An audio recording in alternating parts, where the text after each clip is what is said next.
All right, guys, back on my channel is Will. You may recognize Will when we were in Da Nang, Vietnam.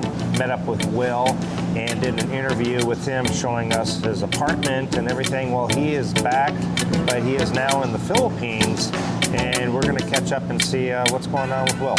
Stick around.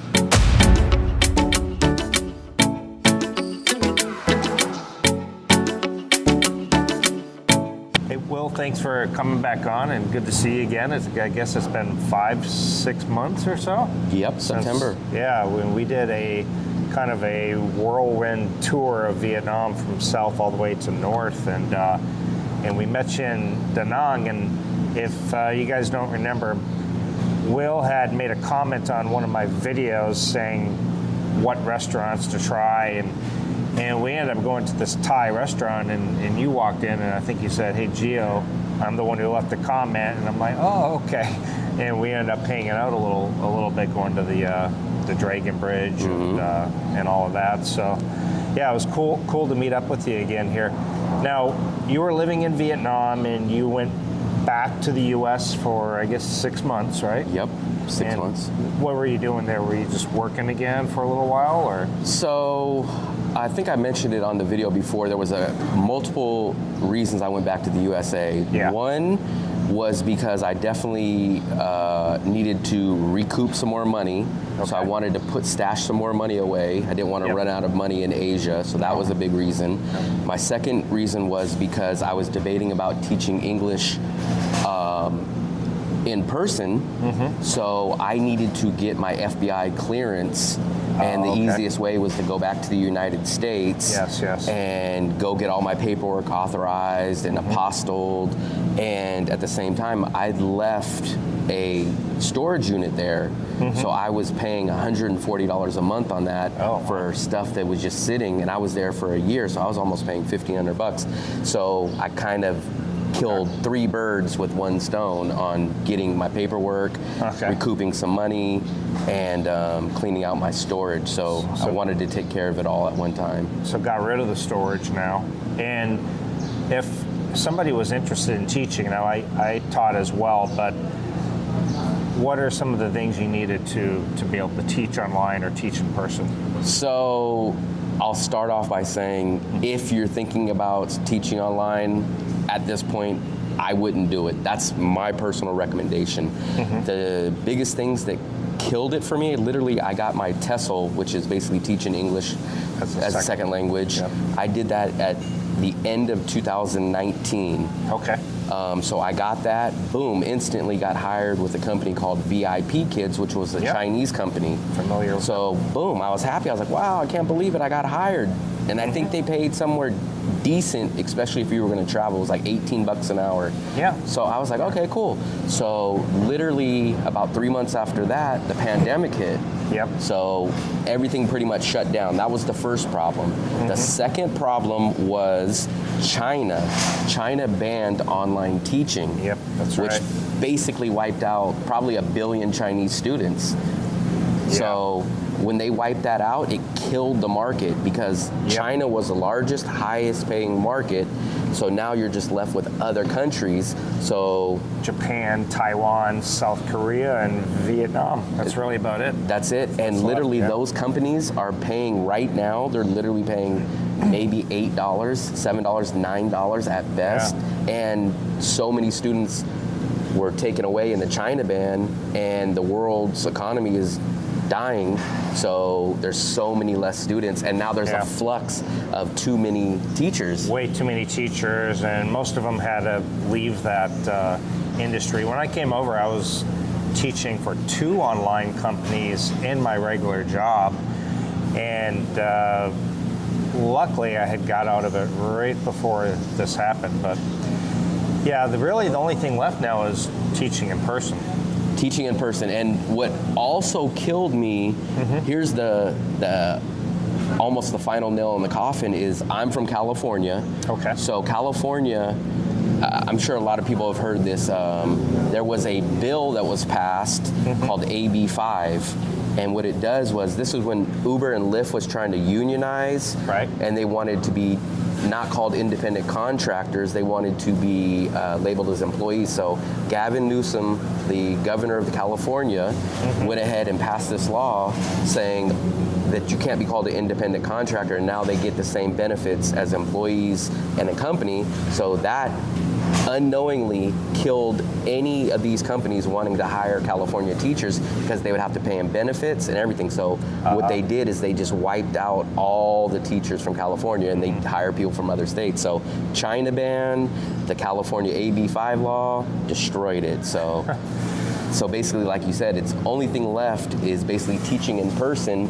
or finding a job in another field, which I probably, if I look back now, I should have probably got into something like IT related. Probably would have been the better option. So I don't want to discourage anybody, but I would not, unless you have a passion for teaching, unless you don't mind making low amounts of money, or you're going to live in a very, very, very small economy, country-sized place, then I just don't recommend it. You're going to have better chance finding other jobs paying more money.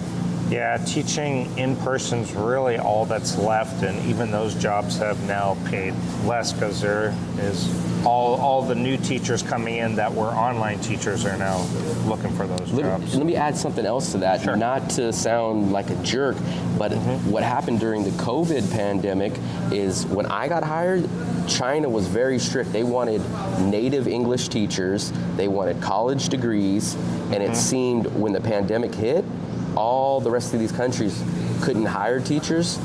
So what they did is they started lowering the standards. So now they're hiring a lot of Russians, a lot of Filipinos are actually teaching too. So it's wiping out the economy, because now they can hire 2 or 3 Filipino or Russian teachers for the same price that they were hiring a United States teacher. So it's just kind of no-win situation for Americans, at least. Very true. So it's kind of it's really a hard thing to get into if you're going to try to use that as income to come out here and live. So, yeah. Now, you stopped off in the Philippines. Your girlfriend's Filipina from Baguio. And you stopped off Manila a few days, Iloilo, Bacolod, and now Dumaguete. What city do you like the most? The short answer would probably be Bacolod so far. Okay. And I really do like Dumaguete is probably number 2 so far. I've only been here, it feels like I've been here for a week, but I look back and I only got here on the 2nd. So I've only been here for like 2 full days. But Dumaguete, I would say you have to get used to a little bit because of the, like we talked about, the tricycles, the transportation stuff. But I would rank Bacolod so far number 1 that I've been to on this trip, Dumaguete number 2, and Iloilo used to be my favorite, but it's changed a lot. But every single city has amazing pluses, and they always have at least one con. The con in Bacolod is the smaller size rooms, so it's hard to find. I mean, basically all the condos there are studios pretty much. The issue in Manila is usually the price and the traffic. Iloilo for me now is, I love the city, but it's kind of dying down, at least in the area that we stayed. And Dumaguete, I love the area, I love the water. And the only thing is, so far, is just the area that we're staying into, we got to get used to since I haven't been here, and no taxis and stuff like that. But luckily, we found the tricycles. We've seen a few jeepneys and stuff, but we haven't been able to take those yet. Okay. So what is it about Bacolod that you like? Why is that your number 1 choice? I would just say I don't know if it was just the situation, but we were perfectly situated right across. So for me, I'm kind of a mixture. I don't want to be in a luxurious place, but I don't want to be in a remote place. So I like being where there's just enough stuff. So literally across the street from my condo was the mall. So you can do your grocery shopping there. You can go get restaurants there. It stays open late. If you need to go get something at night, you can go to the mall. Right behind the mall, there was the Capitol Lagoon, I think it's called, the Capitol Lagoon. So you can go hang out there in the day. There's street carts until 9 o'clock, 10 o'clock at night. So you can always get food. The jeepneys were available, Grab was available. The people are really nice. So I met up with a local Facebook guy that basically is from the area, showed us all these restaurants. Oh, cool. So it was just kind of like a city that you feel like that you belong in, like where you can just land and just jump into the action. Yeah. Where some cities you kind of get there for a while, and by the time you learn them and go like, oh, this is where you go hang out. This is it. This, you're ready to go. Yeah. So for me, it just hit very good. Do you see yourself back in Vietnam as your ultimate? So I basically, I would say 90% or more, I'm going to end up back in Da Nang. One, for the teaching in-person opportunities. Okay. Two, because of the price. It's much cheaper, especially for what you get out there. Mm-hmm. The only way, I've always told people, I would love to stay in the Philippines. The two biggest benefits of the Philippines is the English language. Yep. And the long-term visa. I just extended my visa yesterday, and it was a 3-hour process for everything to get turned around. And 3 hours of it was basically waiting for them to do it. 45 minutes of it was filling out paperwork and just talking to the person. So those two make it great. But it's so hard for me. I'm very value conscious. Some people call it cheap, but it's so hard for me to rent a 22 square meter condo for $600 a month when I can go to Da Nang, get the 2-bedroom, 2-bathroom on the beach this far from the ocean for $150 less, and you walk and you get street food all night, food's cheaper. So every country you get the trade-off. If I can get a job online, I would definitely, or even if I can get something online, I would definitely open up my idea of staying in the Philippines. Yeah. It's when you get to the Philippines, and if you're coming from a country like the U.S. and you're comparing it, you're like, wow, that's super cheap. And that way it is. But if you're comparing it to another country that you've lived in, like Thailand or Da Nang, Vietnam, then it's not so cheap, really, compared to the rest. And the amount of things that you can get for the same amount of price in other Southeast Asian countries is not as much as as there. 100%. So, yeah. Now you've been vlogging. You were vlogging back in Vietnam. You're back in Asia vlogging again. What's the name of your channel? So I actually changed my name on my channel from the last time. Okay. So now it's called Will Travels, but it's with a Z, not an S. So obviously someone already has Will Travels with an S. Right. So the easiest one I could find that was simple, and shockingly it still existed, was Will Travels. Okay. So I switched it over.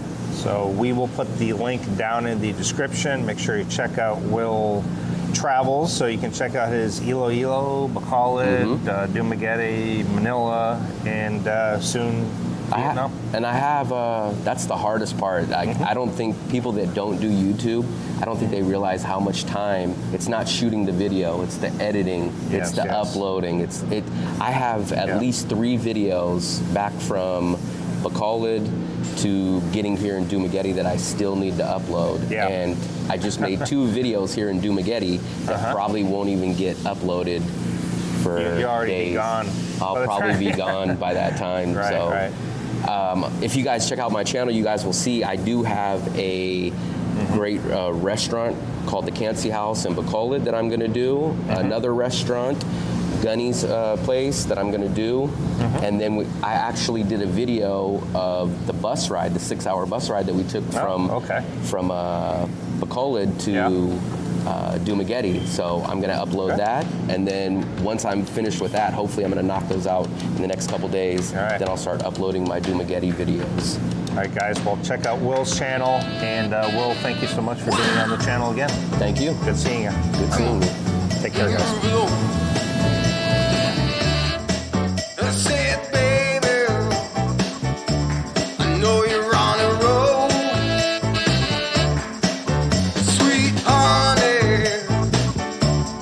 Take it real soon.